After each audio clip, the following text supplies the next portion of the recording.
دیر نیامدی روزی و پرسشم مردم کنون به خاطر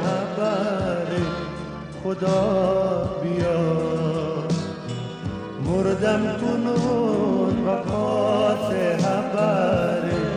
خدا بیا بی گفت و گفت